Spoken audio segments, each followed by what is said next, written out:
বাসভবন ফিরোজা কিংবা গুলশান কার্যালয় না থেকেও আছেন খালেদা জিয়া। শোকে দিন কাটছে দল ও পরিবারের। মায়ের শেষ থেকে শুরুর আকাঙ্ক্ষা ছেলে তারেক রহমানের। নির্বাচনে জয় পরাজয় নির্ধারণে গুরুত্বপূর্ণ ফ্যাক্টর হবে পোস্টাল ভোট। ধারণা বিশ্লেষকদের, কারচুপি ঠেকাতে প্রার্থী ভোটারের কাছে পুরো প্রক্রিয়া স্পষ্ট করার তাগিদ। প্রার্থীরা দুজনেই খুবই শক্তিশালী, সেখানে কিন্তু প্রার্থীগুলো কোনো না কোনো প্রক্রিয়া বের করতে পারে। নির্বাচন কমিশনকে কিন্তু এই জায়গায় খুবই সিরিয়াস থাকতে হবে। যোগসু নির্বাচনে ভোট গণনায় ধীর গতি। দীর্ঘ 17 ঘণ্টাতেও মেলেনি ফলাফল। ওএমআর মেশিনের ত্রুটির কারণে বিলম্ব বলছে বিশ্ববিদ্যালয় প্রশাসন। ওসমান হাদি হত্যায় ফয়সাল সহ 17 জনের বিরুদ্ধে চার্জশিট। মিরপুরের সাবেক কাউন্সিলর বাপ্পির সংশ্লিষ্টতা। রাজনৈতিক প্রতিহিংসা থেকে খুন বলছে পুলিশ। তদন্তে প্রাপ্ত আসামি তাজুল ইসলাম চৌধুরী বাপ্পি রাজনৈতিক প্রতিহিংসার কারণে শরীফ ওসমান হাদি ওরফে ওসমান গনিকে গুলি করে হত্যা করা হয়। রমজান সামনে রেখে খাতুনগঞ্জের ছোলার রেকর্ড মজুদ। দামও গেল বছরের তুলনায় কম। সিন্ডিকেটের আধিপত্য না থাকলে মূল্যবৃদ্ধির শঙ্কা নেই। আমন্ত্রণ যমুনা নিউজে, আপনাদের সঙ্গে রয়েছে আমি মারফি রহমান। এতক্ষণ শিরোনাম দেখছিলেন, এবার বিস্তারিত সংবাদ জানাবো। বিএনপি চেয়ারপারসন খালেদা জিয়া নেই, কিন্তু গুলশানের বাসা ফিরোজা কিংবা চেয়ারপারসনের কার্যালয় সবটুকু জুড়ে আছে তার স্মৃতি। যে স্মৃতি নিয়ে শোকের দিন কাটছে দল ও পরিবারের। ফিরোজায় কেবলই শূন্যতা, কার্যালয় হাহাকার। মা যেখানে শেষ করেছেন সেখান থেকে শুরুর আকাঙ্ক্ষা ছেলে তারেক রহমানের। না থেকেও বেগম খালেদা জিয়া আছেন ছায়া হয়ে। এত ভালোবাসা আর শ্রদ্ধা নিয়ে যেন প্রয়াত খালেদা জিয়া ছুটে বেড়াচ্ছেন দেশের পথে প্রান্তরে, মানুষের মনে মনে। বটবৃক্ষ মানুষটির ঠিকানা ছিল এ বাড়ি, যে বাড়ির আঙিনা জুড়ে কত আম আর কাঁঠালের বৃক্ষ। হেমন্তের পাকা ধানের মৌসুম শেষে পাতাগুলো শীতের জীর্ণতায় ধূসর ধুলো মাখা। হঠাৎ তার মধ্যেই নতুন প্রাণের গান, কচি পাতা। তবু কোথায় যেন অদৃশ্য হাহাকার, অব্যক্ত বেদনার পংক্তিমালা। গুলশানের বর্ধিত এলাকার এই ৭৯ নং সড়কের প্রথম বাড়িটি ফিরোজা, যেখানে প্রায় ১৭ বছরের বসবাস বেগম খালেদা জিয়ার, যিনি এখন সব সীমানা ছাড়িয়ে কাঁটা তারের ঊর্ধ্বে। ২০০৯-এ প্রায় ৪০ বছরের স্মৃতি বিজড়িত সেনানিবাসের মইনুল রোডের সেই স্বামীর ভিটে থেকে তাকে বিতাড়িত করা হয়। সন্তানদের সেই স্মৃতিমাখা ঘর ছেড়ে এই ভাড়া বাসা ফিরোজায় খালেদার ঠাঁই। জনগণের জন্য, জনপদের জন্য আর গণতন্ত্রের জন্য এই বাড়ির উঠোনেই তিনি তুলে ধরেছিলেন লাল সবুজ পতাকার ঝান্ডাটা। ফিরোজায় এখন দুয়ার খুলে বসে নেই এক মা, নেই সেই জলজলে বাংলাদেশের খালেদা, যার আঁচল জুড়ে গোটা বাংলাদেশ। খালেদাবিহীন ফিরোজায় সেই শূন্যতা করা নারী। এখানেই একা অসুস্থতার দিন কেটেছিল তার। নিরাপত্তার তোড়জোড় নেই, বাড়ির চারপাশে নেই সেই ভিড়। সারা রাত বাজে নিস্তব্ধ নিস্তরঙ্গ শোকের মাতম। দিনের আলোয় উঠোনের ফুলও কেমন মৃয়, গাছের পাতা মৃদু হাওয়ায় দোল খায়, যার শব্দে কেবল বিষণ্ণতা। সরু নারকেল গাছটা মাথা উঁচু করে শিখরে, ডাল আছে ছড়িয়ে যেন এক খালেদা দিক দিগন্ত জুড়ে। দেয়ালের এক পাশ জুড়ে শ্বেত শুভ্র সাদা রং, শুধু নেই স্নিগ্ধ সেই মানুষটা। শরীরেই প্রস্থান ঘটেছে যার। ঠিক লাগোয়া বাড়িটিতেই থাকেন এখন আদরের পিনু, ছেলে তারেক রহমান। সেখানে এখন পরিবারের সমস্ত লোক। এই ঘর আলো করে তার গল্প করার কথা ছিল, হলো না সেসব কিছুই। ব্যক্তিগত উৎসব বলে কিছু ছিল না যার পুরোটা জীবনে। সেই খালেদার বায়বীয় আনাগোনা এখন সেখানে, স্মৃতির স্বরে তিনি। অথচ ১৭ বছরের নির্বাসিত জীবন শেষে ছেলে ছুটে এসেছিল মায়ের কাছে। শেষ বিদায়ের আগে নিজ ভূমে সন্তানের ফিরে আসার সুখ নিয়েই চলে গেলেন মা। এই ঘর ছেড়ে খানিকটা এগুলি গুলশানের ৮৬ নং সড়কে বিএনপি চেয়ারপারসনের কার্যালয়, যার চারপাশে এখন কেবলই একজন খালেদা জিয়াকে ঘিরে শোকের স্তুতি। জনগণের ভোটাধিকার প্রতিষ্ঠার লড়াইয়ের এক অনন্য অধ্যায় ছিল এখানেই। 2015-তে টানা 93 দিন অবরুদ্ধ এই কার্যালয়েই আদরের ছোট ছেলেটাকে শেষবারের মতো ছুঁয়ে দেখতে হয়েছিল। দেশ আর জনতার জন্য জীবনের সবচেয়ে বড় বিসর্জন। সেখানে এখন ব্যস্ততা বাড়ছে, তার শোকের কালো পতাকা এখানে পথ করে ওড়ে। ছেলের কাঁধে এখন মস্ত ভার, চোখের জল লুকিয়ে মায়ের সবটুকু নিয়ে পথ চলার বাসনা তার।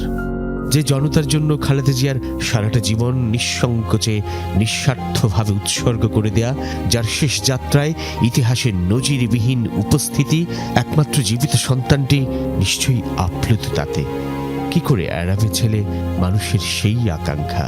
তাই তো নিত্যদিন মায়ের শোক পাশে রেখে এই কার্যালয়ে অবাধ উপস্থিতি। প্রিয় দেশ আছে মাটি আর মানুষ, শুধু নেই সেই মাটির মানুষ। কৈশোরে যে স্বামীর সঙ্গে ঘর বেঁধেছিলেন, যে স্বামীর মৃত্যুর পর সেই যৌবনের উজ্জ্বল দিনে রোদ জ্বলা পথে নামতে হয়েছিল খালেদা জিয়াকে। তারপর কত দিন সংগ্রামের দিন, জনভাবনায় মগ্ন দিন। সবশেষে সেই স্বামী জিয়াউর রহমানের পাশেই চিরকালের নিদ্রায়। তার প্রয়াণের পর থেকেই উদ্যানের উজ্জ্বল সেই স্থানে প্রতিদিন সাধারণের আনাগোনা। চোখের জলে, বিষণ্ণতায়, দ্রোহে, বিদ্রোহে আর প্রেরণায় আপামর মানুষ ছুটে আসছেন, ছুটে আসবেন এখানে। যে মানুষের ফুলেল শ্রদ্ধা, ভালোবাসায় স্মরণে থেকে যায় এক মহাপ্রাণ, মহাকালে মহাপ্রয়াণ ঘটেছে যার, সেই বেগম খালেদা জিয়া।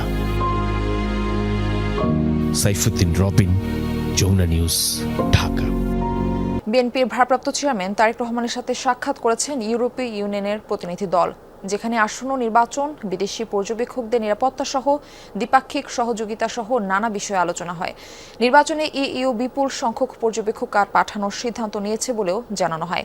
এর আগে ভোটের কৌশলগত দিক নিয়ে ঢাকা 17 আসনের বিএনপি নির্বাচন পরিচালনা কমিটির সদস্যদের সাথে মতবিনিময় করেন তারেক রহমান। বিএনপির ভারপ্রাপ্ত চেয়ারম্যান তারেক রহমানের সাথে সাক্ষাৎ করতে গুলশান কার্যালয়ে প্রথমবারের মতো বিদেশি কোনো প্রতিনিধি দল ঢাকায় নিযুক্ত ইউরোপীয় ইউনিয়নের রাষ্ট্রদূত মাইকেল মিলারের নেতৃত্বে বিএনপির শীর্ষ নেতার সাথে বৈঠক করতে আসেন ইইএএস দপ্তরের 3 সদস্য। প্রায় ঘণ্টাব্যাপী চলে এই বৈঠক, যেখানে আলোচনা হয় নির্বাচনের পরিবেশ, বিএনপির ভূমিকা, নির্বাচন পরবর্তী দেশের উন্নয়ন নিয়ে। বিগত কয়েকটা নির্বাচনে ইউরোপিয়ান ইউনিয়ন কোনো পর্যবেক্ষক পাঠায় নাই। এই নির্বাচনটা অবাধ, সুষ্ঠু হবে, শান্তিপূর্ণ হবে এবং জনগণের আকাঙ্ক্ষা এখানে প্রকাশিত হবে, এইটা ধারণা করেই ইউরোপিয়ান ইউনিয়ন এবার একটা বড় নির্বাচনী পর্যবেক্ষক দল পাঠাচ্ছে। কাজেই আমরা মনে করি যে এর মাধ্যমে ইউরোপিয়ান ইউনিয়নের সমর্থনই ব্যক্ত হয়েছে। আচরণবিধি লঙ্ঘনের আশঙ্কায় ঢাকা 17 আসনের বিএনপির নির্বাচনী কার্যালয় উদ্বোধন স্থগিত করেন তারেক রহমান। তবে চেয়ারপারসনের কার্যালয়ে ঢাকা 17 আসনের বিএনপির নির্বাচন পরিচালনা কমিটির সদস্যদের সাথে মত বিনিময় করেন তিনি। আমরা সাংগঠনিকভাবে নিজেদেরকে শক্তিশালী করে আগামী দিনের যে কোনো চ্যালেঞ্জকে মোকাবেলা করার জন্যই আমাদের সংগঠন ভিত্তিক আলোচনা হচ্ছে। চলমান যে আলোচনা, সেগুলো আলোচনা এবং সংগঠনের বর্তমান অবস্থা নিয়ে, দেশের রাজনৈতিক অবস্থা নিয়ে, দেশের রাজনৈতিক অবস্থার প্রেক্ষাপটে বর্তমান আমাদের কি করা দরকার, এই সমস্ত বিষয় নিয়ে আলোচনা। সকালে আরেক অনুষ্ঠানে বিএনপির সিনিয়র যুগ্ম মহাসচিব রুহুল কবির রিজভী বলেন, বিএনপি ক্ষমতা এলে রাষ্ট্রীয়ভাবে সকল পেশাকে সম্মানিত করা হবে। এই সমাজের মধ্যে কে ছোট কাজ করে, কে বড় কাজ করে, এই ব্যবধান থাকবে না। আরেফিন শাকিল, যমুনা নিউজ, ঢাকা। নির্বাচনে জয় পরাজয় নির্ধারণে পোস্টাল ভোট হবে গুরুত্বপূর্ণ ফ্যাক্টর। বিশেষ করে যেসব জায়গায় পোস্টাল ভোটার বেশি, সেখানে ভোটের লড়াইও হবে হাড্ডাহাড্ডি, বলছেন রাজনীতি বিশ্লেষকরা। সেক্ষেত্রে কারচুপির আশঙ্কাও উড়িয়ে দিচ্ছেন না তারা। পোস্টাল ভোট সংগ্রহ থেকে শুরু করে গণনা পর্যন্ত পুরো প্রক্রিয়া সুস্পষ্টভাবে ভোটার ও প্রার্থীদের সামনে তুলে ধরতে নির্বাচন কমিশনকে পরামর্শ দিয়েছেন বিশেষজ্ঞরা। আইনে পোস্টাল ব্যালটের নিয়ম থাকলেও বছরের পর বছর বিদেশ থেকে আসেনি একটি ভোটও। ত্রয়োদশ সংসদ নির্বাচনে প্রথমবারের মতো ভোটাধিকার চর্চার সুযোগ পাচ্ছেন রেমিটেন্স যোদ্ধারা। শুধু প্রবাসীরাই নয়, আইনি হেফাজতে থাকা ব্যক্তি, নির্বাচন সংশ্লিষ্ট এবং সরকারি কর্মকর্তা, আইন শৃঙ্খলা বাহিনীর সদস্যরাও ডাকযোগে ভোট দিতে পারবেন এবার। 5 জানুয়ারি ছিল পোস্টাল ব্যালটে ভোট ও গণভোটের জন্য নিবন্ধনের শেষ সময়। নিবন্ধন করেছেন 15,33,682 জন। এর মধ্যে দেশের ভেতরে নিবন্ধন করেছেন 7,61,140 জন। প্রবাসী ভোটারের সংখ্যা 7,72,542।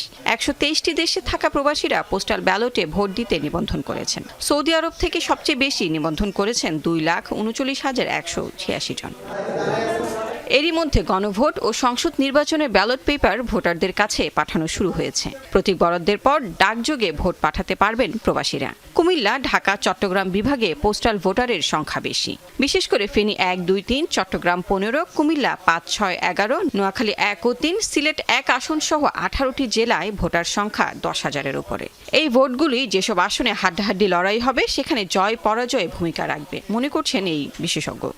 কোনো সময় তো আমরা এরকম দেখেছি অল্প কয়েকটা এক ভোটেও কিন্তু হয়েছে কোথাও না কোথাও। তো এই সকল ক্ষেত্রে কিন্তু এগুলো নিয়ে মারাত্মক প্রশ্ন আসবে। ওখানে রাজনীতিগুলো যেভাবে প্রবাসী ভোটারদেরকে মোটিভেট করবে, ভোটগুলো কিন্তু এখানে এইভাবে পড়বে। এইটা ফলে দেখা যাবে রাজনৈতিক দল যারা বিদেশে মনোযোগ কম দিবে, প্রবাসে মনোযোগ কম দিবে, তারা দেখবে যে এখানে অনেক কাজ করেছে কিন্তু হয়তো 5,000 ভোটে হেরে গেছে, 2,000 ভোটে হেরে গেছে বা 1,000 ভোটে হেরে গেছে। এইটা কিন্তু খুব চিন্তার বিষয়। পোস্টাল ভোটে কারচুপির সংখ্যাও উড়িয়ে দিচ্ছেন না বিশেষজ্ঞরা। তাই পোস্টাল ব্যালট গণনা প্রক্রিয়ায় নজর দেওয়ার পরামর্শ তাদের।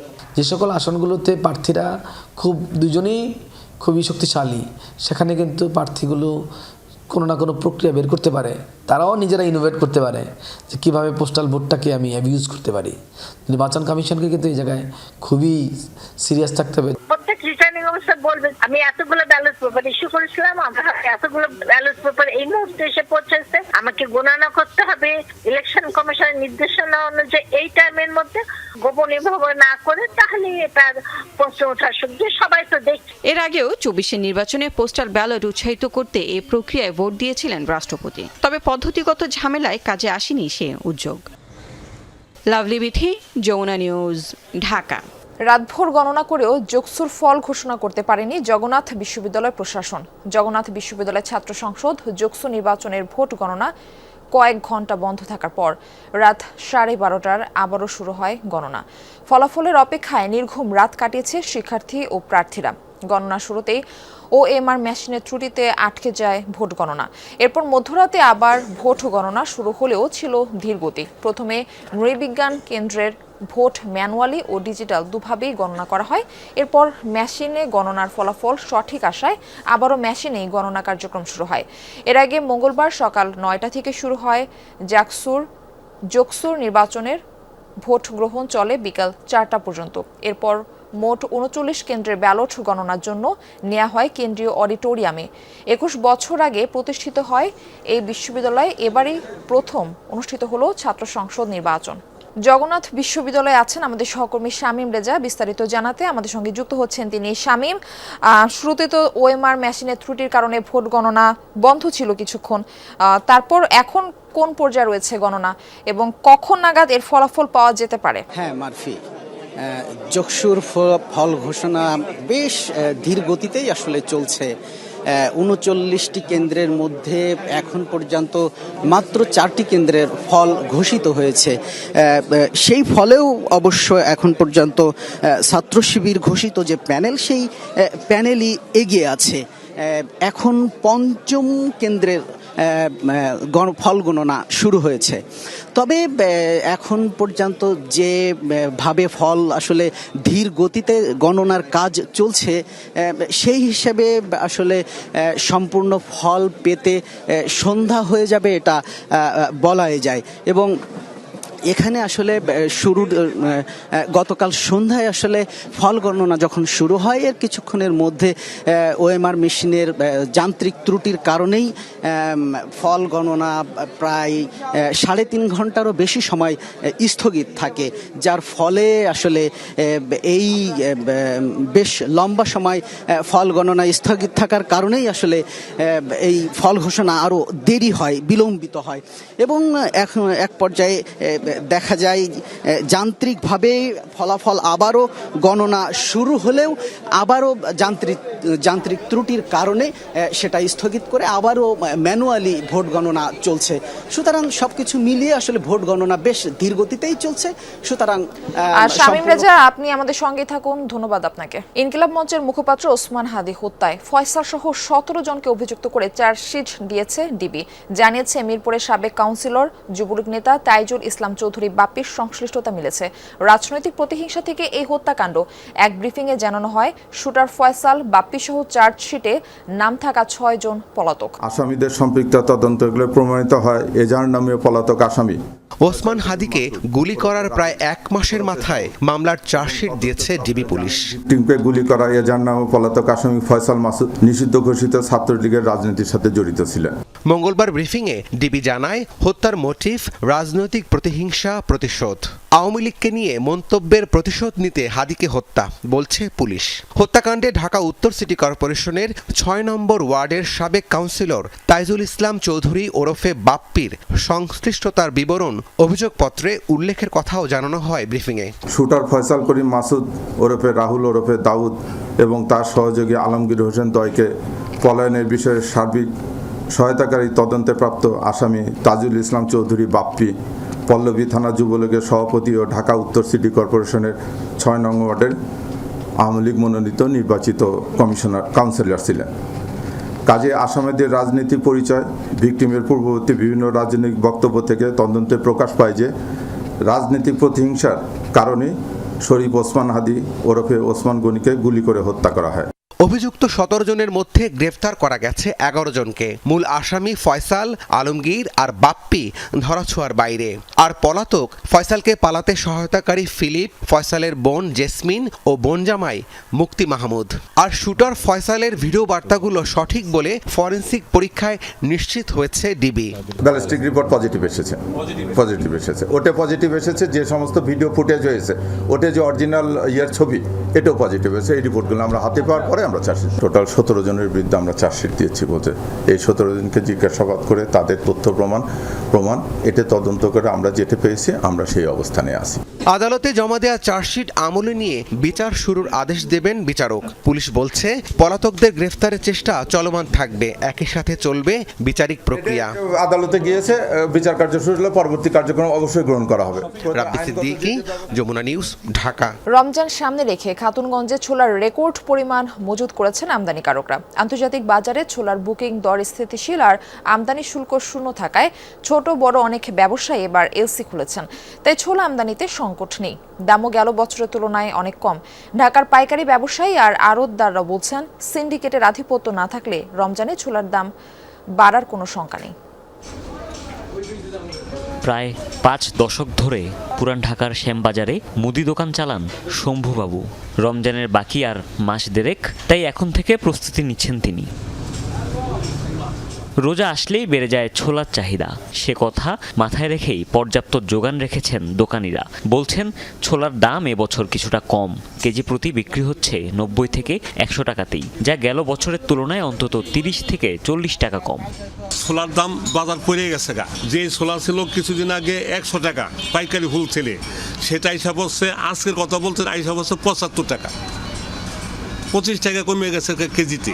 অন্যান্য বছর থেকে বছর আশা করি রমজান মাসে একটু দাম কমে যাবে বর্তমান বাজারের হিসাবে, কারণ আমরা সাধারণত গত রমজান বেশি 110 টাকা 100 টাকা বিক্রি করছি, এবছর এখন বেচেছি 90 টাকা, ইম্পোর্টার বলতেছে ইনশাল্লাহ আরও কমবে।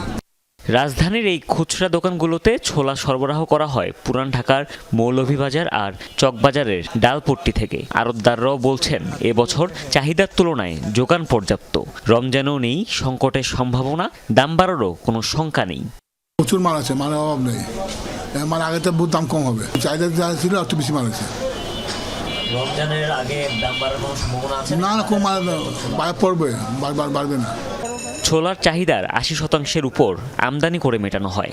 একদিকে আন্তর্জাতিক বাজারে ছোলার বুকিং দর স্থিতিশীল, অন্যদিকে বাংলাদেশ ব্যাংক কিছু নিত্যপণ্যের আমদানি শুল্ক শূন্য ঘোষণা করায় লেগেছে এলসি খোলার ধুম। তাই রমজান সামনে রেখে চট্টগ্রামের খাতুনগঞ্জে চাল, ডাল, ছোলা সহ 22 ধরনের নিত্যপণ্যের রেকর্ড মজুত করেছেন আমদানিকারকরা। নতুন চালান আসলে দাম আরও কমবে বলে প্রত্যাশা সকলের।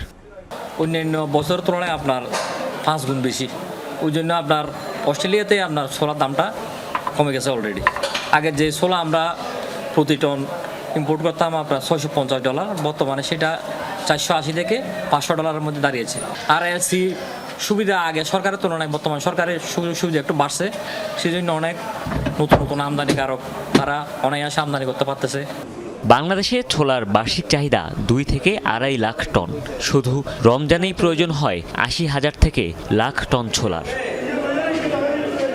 হুমায়ুন রশিদ, যমুনা নিউজ, ঢাকা। আজ 7 জানুয়ারি, ফেলানী হত্যার 15 বছর। 2011 সালের এই দিনেই কুড়িগ্রাম সীমান্তে কিশোরী ফেলানীকে লক্ষ্য করে গুলি ছোড়ে বিএসএফ জওয়ান। প্রায় 4.5 ঘন্টা কাটাতারে আটকে ছটফট করে মৃত্যুর কোলে ঢলে পড়ে ফেলানী। নির্মম সেই হত্যাকাণ্ডে কেঁপে উঠেছিল বিশ্ব বিবেক। তবু আজও সন্তান হত্যার বিচার পায়নি হতভাগা বাবা মা।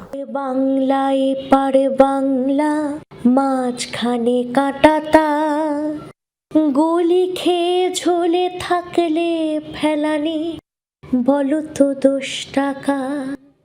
কাঁটাতারে ঝুলছে ফেলানির নিথর দেহ, যে দৃশ্য নাড়িয়ে দিয়েছিল গোটা পৃথিবীকে। চারিদিকে উঠে নিন্দার ঝড়। ঠিক 15 বছর আগে 2011 সালের 7 জানুয়ারি ভোরে কুড়িগ্রামের অনন্তপুর সীমান্তে কিশোরী ফেলানীকে লক্ষ্য করে গুলি ছোড়ে ভারতীয় সীমান্ত রক্ষী বাহিনী বিএসএফ জওয়ান অমেয় ঘোষ। প্রায় 4.5 ঘন্টা কাঁটাতারে আটকে ছটফট করে ফেলানী। এক পর্যায়ে মৃত্যুর কোলে ঢলে পড়ে সে।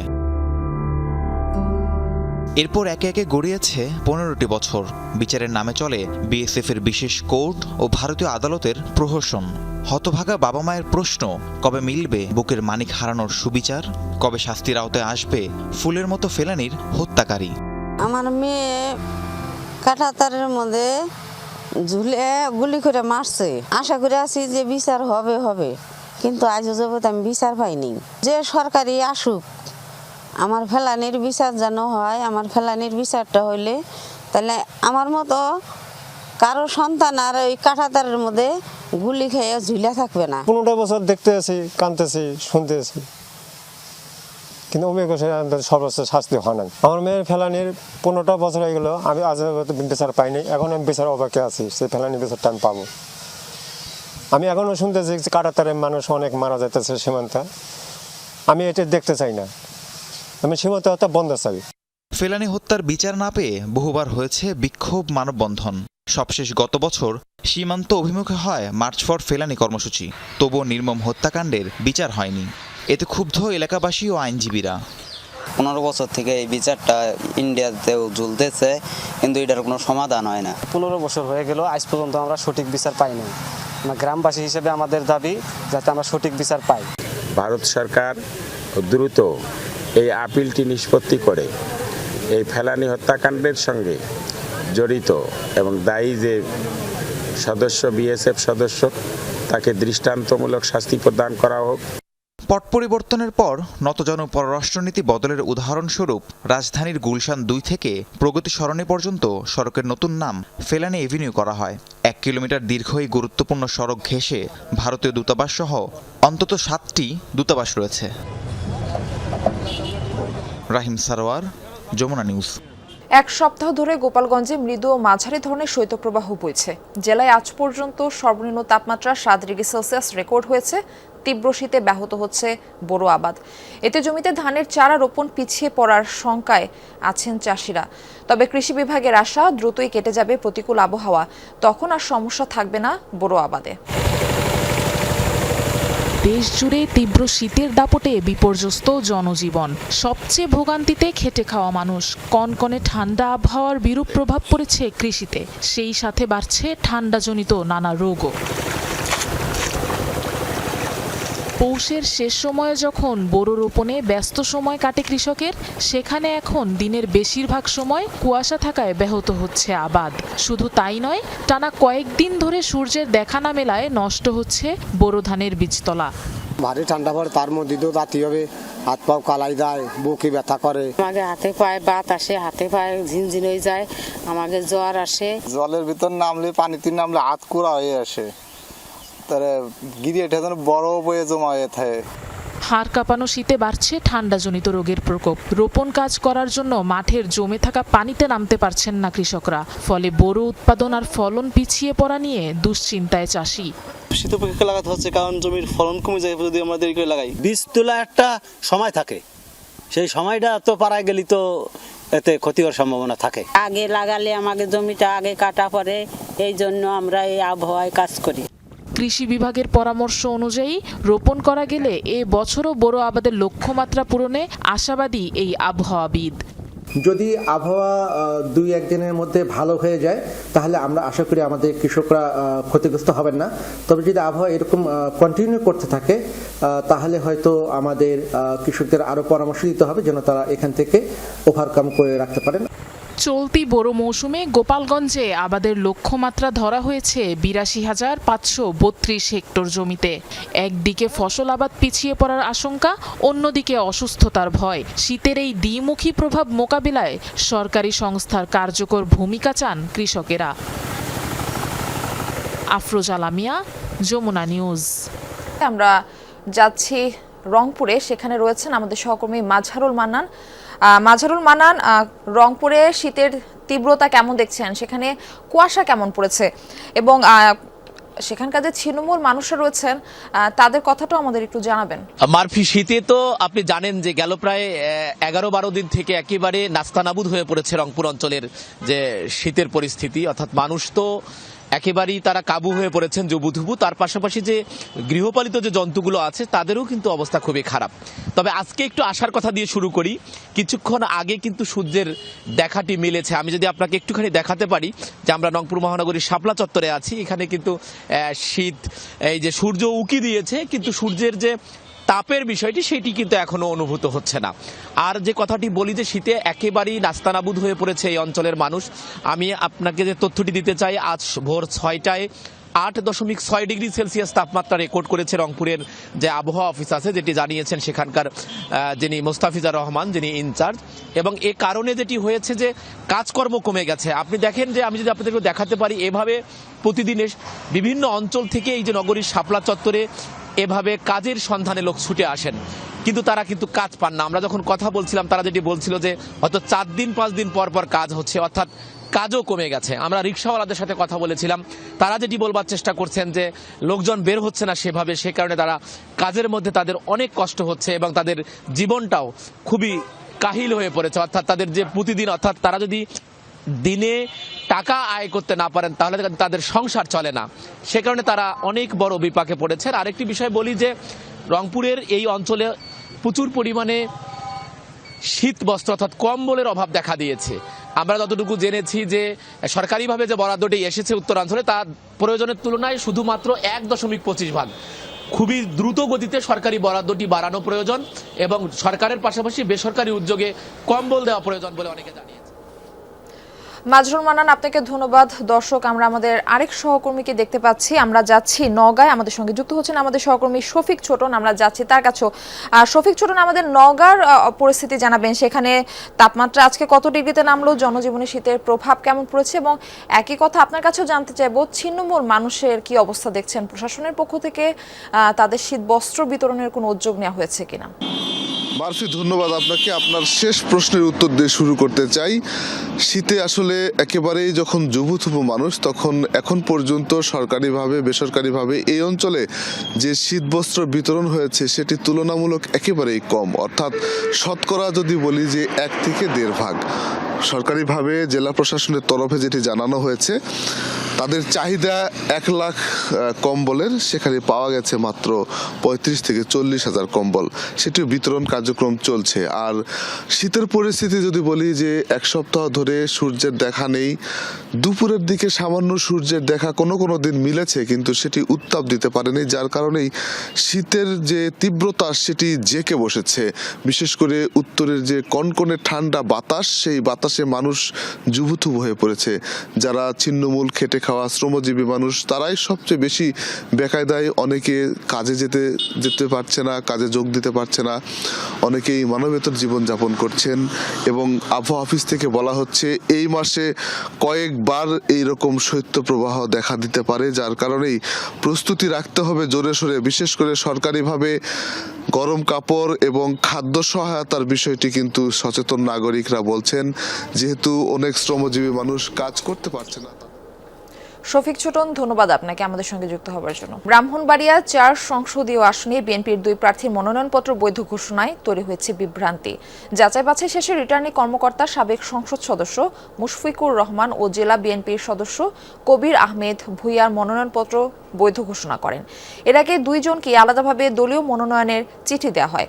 ফলে তৃণমূল বিএনপির নেতাকর্মীরা বিভক্ত হয়ে পড়েছেন। দলীয়ভাবে চূড়ান্ত সিদ্ধান্ত না আসা পর্যন্ত এই আসনের অনিশ্চয়তা কাটছে না।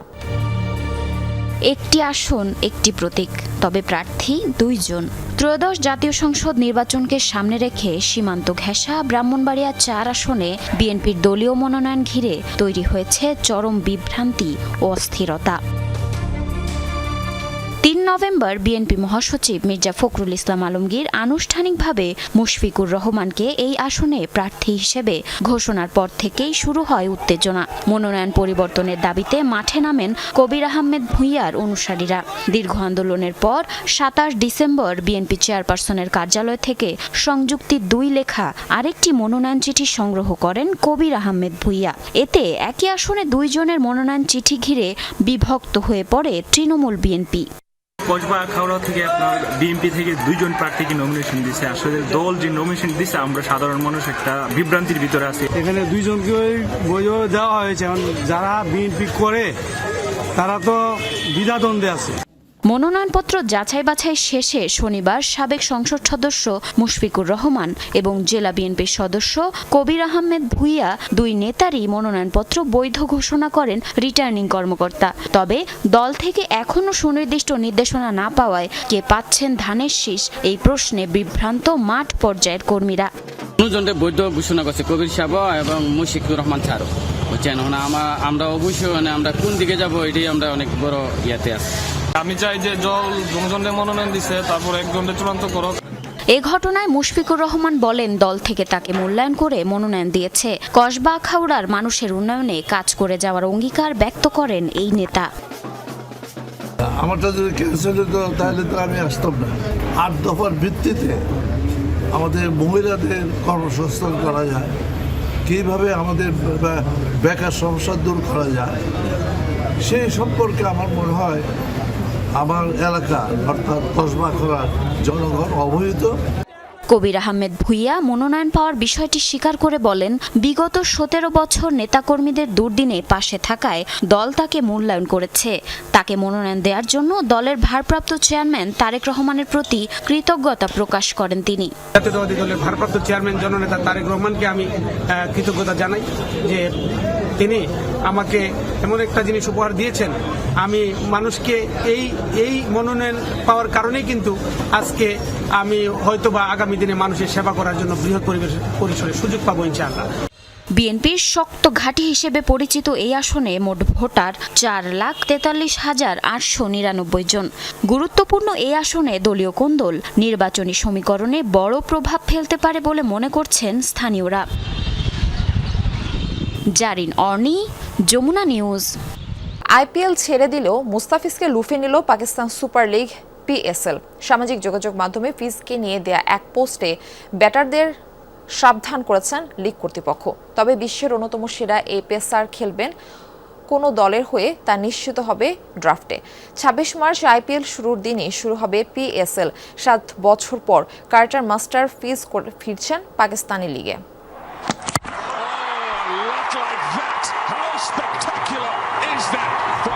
কথা বলেন খুব কম, যা দেখানোর তা দেখান ওই বাঁ হাতের কবজির জাদুতে। এটাই বাংলাদেশের কার্টার মাস্টার মুস্তাফিজুর রহমান। চোখটা মাঠে, মনটা জয়ে, এমন ক্যাপশনে মঙ্গলবার সামাজিক যোগাযোগ মাধ্যমে ছবি পোস্ট করেন এই মুহূর্তে ক্রীড়াঙ্গনের সবচেয়ে আলোচিত ফিজ। সেদিনই এলো খবর, আইপিএল ছেড়ে দেয়ায় মুস্তাফিজকে লুফে নিয়েছে Pakistan super league PSL. PSL এর অফিসিয়াল পেজ থেকে সামাজিক যোগাযোগ মাধ্যমে মুস্তাফিজকে নিয়ে পোস্ট। ক্যাপশনে লেখা হয়েছে, ব্যাটারদের সাবধানে খেলতেই হবে। পিএসএল এর 11তম আসরে যোগ দিলেন মুস্তাফিজুর রহমান। শুধু লিগ কর্তৃপক্ষই নয়, কমেন্ট বক্সে পছন্দের ফিজকে ভালোবাসা সিক্ত স্বাগত বার্তা জানিয়েছেন ক্রিকেট ভক্তরাও। পিএসএলে কোন দলের হয়ে খেলবেন মোস্তাফিজ তা এখনো নিশ্চিত না হলেও প্লেয়ার্স ড্রাফট থেকে মোস্তাফিজ যে দল পাবেন সেটা এক প্রকার নিশ্চিতই। প্লেয়ার্স ড্রাফটের তারিখ এখনো ঠিক হয়নি। এবারই প্রথমবার পিএসএল হতে যাচ্ছে সর্বাধিক 8 দলের। আইপিএলের সাথে পাকিস্তানের টি-20 ফ্র্যাঞ্চাইজি লিগ পিএসএলও শুরু হওয়ার কথা 26 মার্চ। আগামী 3 মে শেষ হবে এই আসর। মোস্তাফিজ এর আগে পিএসএল খেলেছেন একবারই 2018 সালে। লাহোর কালান্দার্সের হয়ে 5 ম্যাচে 4 উইকেট নিয়েছিলেন মোস্তাফিজ। 7 বছর পর ফিজ আবারও ফিরছেন পিএসএলে। চেন্নাই সুপার কিংস ও দিল্লি ক্যাপিটালসের সঙ্গে একরকম কাড়াকাড়ি করেই এবারের আইপিএল নিলামে মোস্তাফিজকে কিনেছিল কলকাতা। বাংলাদেশি ক্রিকেটারদের আইপিএল ইতিহাসে সর্বোচ্চ 9 কোটি 20 লাখ রুপিতে বিক্রি হন এই বাঁহাতি পেসার। তবে বিসিসিআই এর নির্দেশে কলকাতা তাকে ছেড়ে দেয়ায় সেখানে খেলা হচ্ছে না ফিজের, আর এর ফলে লাভবান হলো পিএসএল। এখন দেখার বিষয় বিশ্বের অন্যতম সেরা এই পেসারকে পায় কোন দল। রঞ্জন শান্ত, যমুনা স্পোর্টস। ভেনেজুয়েলার প্রেসিডেন্ট নিকোলাস মাদুরোর দীর্ঘ কারাদণ্ড, যাবজ্জীবন এমনকি মৃত্যুদণ্ডের সাজা দিতে পারে মার্কিন আদালত, এমন ধারণা বিশ্লেষকদের। এর আগে একইভাবে পানামার সেনা শাসকের বিচার হয়েছিল যুক্তরাষ্ট্রের মাটিতে। দুদিন আগেও একটি স্বাধীন দেশের রাষ্ট্রপ্রধান ছিলেন, তবে ভাগ্যের পরিহাসে হাতে হাত করা আর পরনে কয়েদিদের পোশাকে মার্কিন আদালতে হাজির হতে হয় ভেনেজুয়েলার ক্ষমতাচ্যুত প্রেসিডেন্ট ও তার স্ত্রীকে। বড়দিনের আগে গেল 25 ডিসেম্বর নিউ ইয়র্কের সাউদার্ন ডিস্ট্রিক্ট আদালতে মাদুরো, তার স্ত্রী এবং ছেলেসহ ভেনেজুয়েলার 3 শীর্ষ ব্যক্তির বিরুদ্ধে অভিযোগপত্র দাখিল করা হয়। তাদের বিরুদ্ধে যুক্তরাষ্ট্রে মাদক পাচারে সন্ত্রাসী সংগঠনকে সহায়তা, মাদক পাচার ষড়যন্ত্র আর অবৈধ অস্ত্র রাখার অভিযোগ তোলা হয়। এসব অভিযোগের জেরে মাদুরোর কি শাস্তি হতে পারে তা নিয়ে প্রতিবেদন প্রকাশ করেছে মার্কিন গণমাধ্যম নিউ ইয়র্ক পোস্ট। যুক্তরাষ্ট্রভিত্তিক গবেষণা প্রতিষ্ঠান লাইব্রেরি অব কংগ্রেসের বরাত দিয়ে জানানো হয়, অভিযোগ প্রমাণিত হলে মৃত্যুদণ্ডাদেশ পেতে পারেন ভেনেজুয়েলার ক্ষমতাচ্যুত প্রেসিডেন্ট। তবে বিশ্লেষকরা বলছেন, মৃত্যুদণ্ড না হলেও হয়তো আজীবন জেলে বসে দুর্বিষহ জীবন কাটাতে হতে পারে মাদুরোকে। আমি মনে করি এই মামলায় কোনো সমঝোতার সুযোগ নেই, কারণ আদালতে নিজের দোষ স্বীকার না করে অনমনীয় ছিলেন মাদুরো। তাই পরবর্তীতে দোষ স্বীকার করে নিলেও তাকে ফেডারেল কারাগারে যাবজ্জীবন কারাদণ্ডের সাজা শোনাতে পারেন আদালত। তবে তার স্ত্রী আর ছেলের বিষয়টি আলাদা।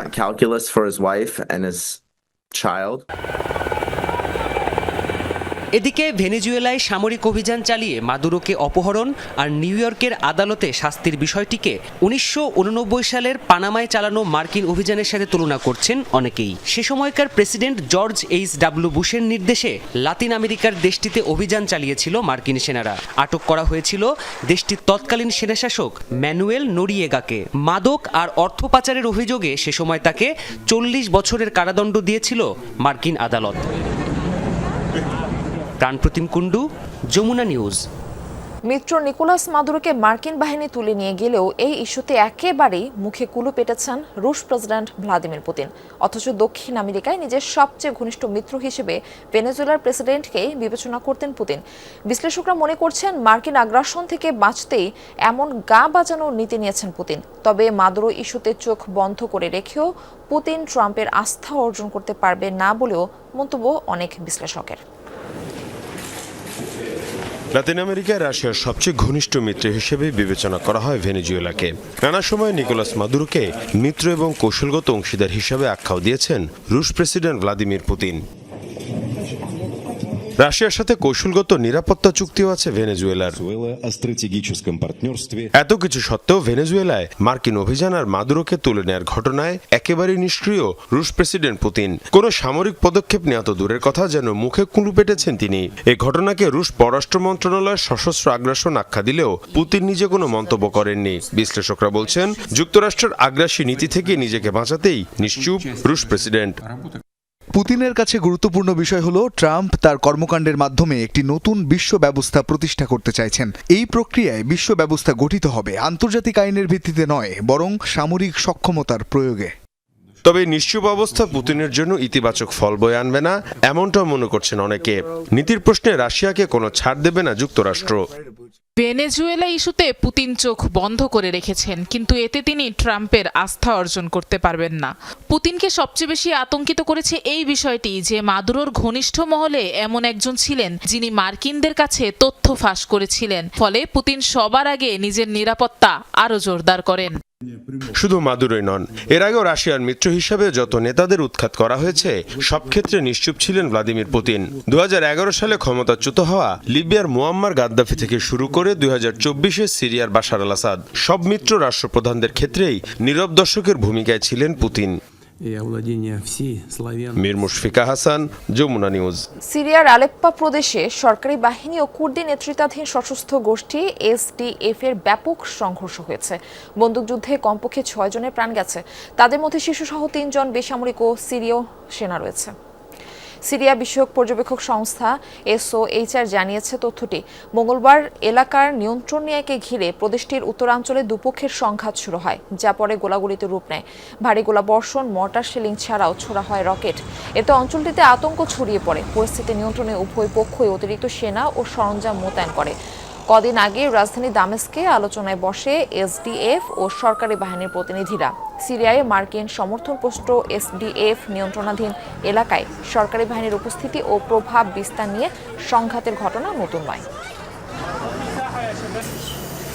সামাজিক যোগাযোগ মাধ্যম টিকটকে সাম্প্রদায়িক মন্তব্যের জেরে ভয়াবহ দাঙ্গা ছড়িয়েছে নেপালের সীমান্তবর্তী বীরগঞ্জ শহরে। টিকটকে সনাতন ধর্মকে অবমাননা করে একটি ভিডিও আপলোড করে হায়দার আনসারি ও আমানত আনসারি নামে 2 ব্যক্তি। মুহূর্তেই ভাইরাল হয় সেই ভিডিও। দেবদেবীদের অবমাননাকর মন্তব্যের অভিযোগ তুলে বিক্ষোভে নামে সনাতন ধর্মাবলম্বীরা। ভাঙচুর চালানো হয় স্থানীয় থানা ও মসজিদে। বিক্ষোভ সহিংসতায় দ্রুত জটিল হয়ে ওঠে। পরিস্থিতির জেরে শহর জুড়ে কারফিউ জারি করে সরকার। এমন অবস্থায় নিরাপত্তা জোরদারের পাশাপাশি নেপালের সাথে পুরোপুরি সীমান্ত বন্ধের ঘোষণা দিয়েছে ভারত। সাম্প্রদায়িক দাঙ্গা উস্কে দেওয়ার অভিযোগে ওই 2 ব্যক্তিকে আটক করেছে পুলিশ। দর্শক, এ ছিল যমুনা নিউজে। এতক্ষণ সাথে থাকার জন্য আপনাদের সবাইকে ধন্যবাদ।